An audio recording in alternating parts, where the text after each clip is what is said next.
the battleground. She finds him in a snowstorm, buried in a snowstorm. They're trying to like guilt trip her into giving up her house. I really, really enjoyed this drama, but I have thoughts.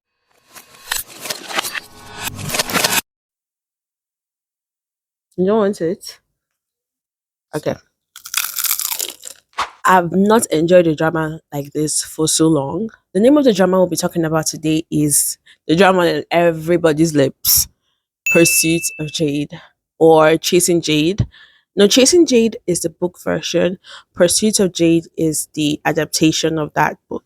And I found this recommendation while stumbling on Instagram. Yes, stumbling on Instagram one very basic afternoon. I was like, let me check it out because it's been a while. I have actually enjoyed a good drama. I've watched a couple of Chinese dramas. I think I've watched about two. And I was just like, I don't want to betray my K drama, but K drama lately has been in a slump. So when I heard about this, I was like, okay, let me check this out. And oh boy. But before we go into my thoughts, hello, my name is Elizabeth, and this is Liz the Binger. And I binge on Korean dramas, Chinese dramas, and even just vertical chaotic dramas.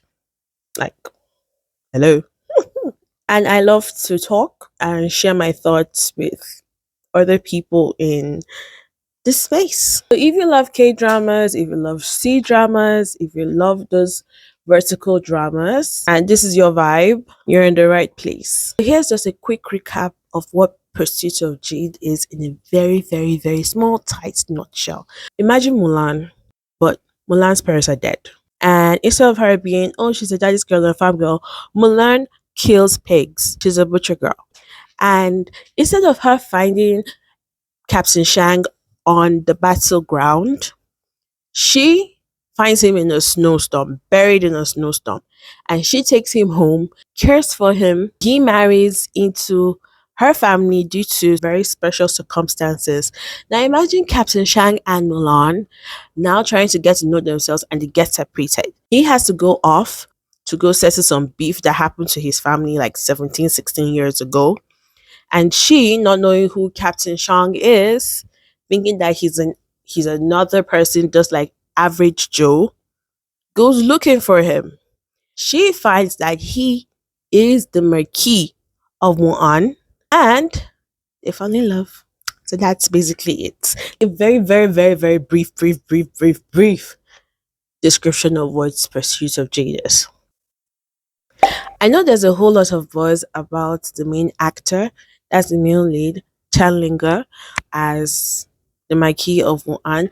But for me personally, I liked the female lead. She was what drew me into this Chinese series. Okay, she was very funny from the get go. I think I started watching this episode from when she saw him in the snow. She opened his face up and then she closed it back and then she walked and the way she ran back to help him, that was when I was hooked. The second thing I really enjoyed about Pursuit of Jade is the face card. It's a given that the male lead and the female lead will be gorgeous, but the villains, the kids are so cute.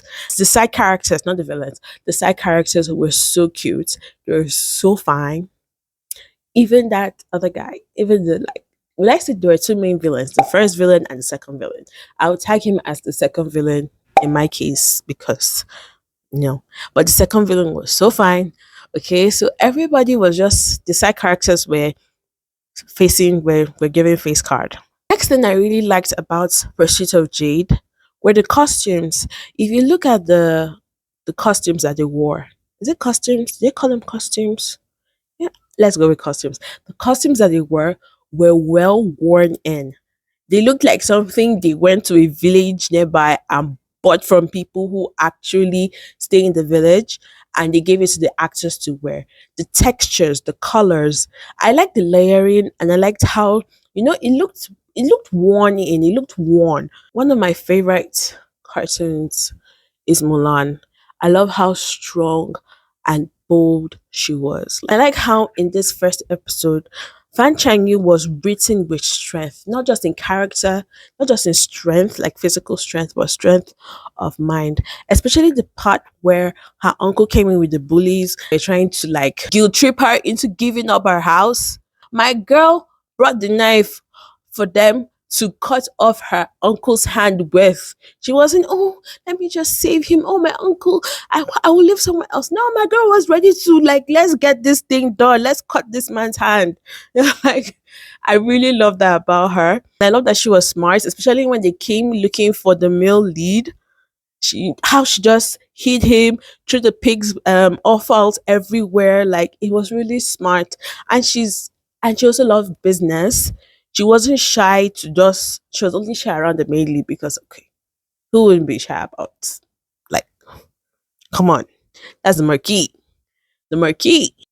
Another thing I like about POJ was how they used the light and shadows. For example, one of the first things that really got me like, ooh, this is so good, was when he was questioning one of the assailants after the tangerine kiss. Tangerine kiss. And the assassin was like, who are you? And the way he just emerged from this. It was so good. It was so good. Another thing of Another thing I liked in POJ was how not so fast the male lead healed. I think for the first 7 or 8 episodes, my guy was getting beat. He recovered a little bit, then the assassins came. And it's not like he just magically sprung up and then he got healed or like he had magic body or something. He just My guy was healing like a normal person should heal, okay? So I really appreciated that. What didn't I enjoy about this? I think it was just one thing which I don't really enjoy in a lot of prehistoric dramas.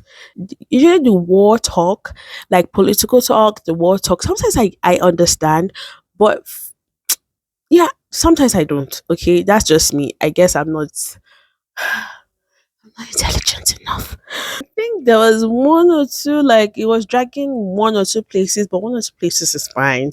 It was fine. But the pacing was generally good in this video. It was generally good in this series rather. So in summary, POJ is a wonderful, wonderful one. I think it has like an 8.9 IMDb score and a 9.9 over 10.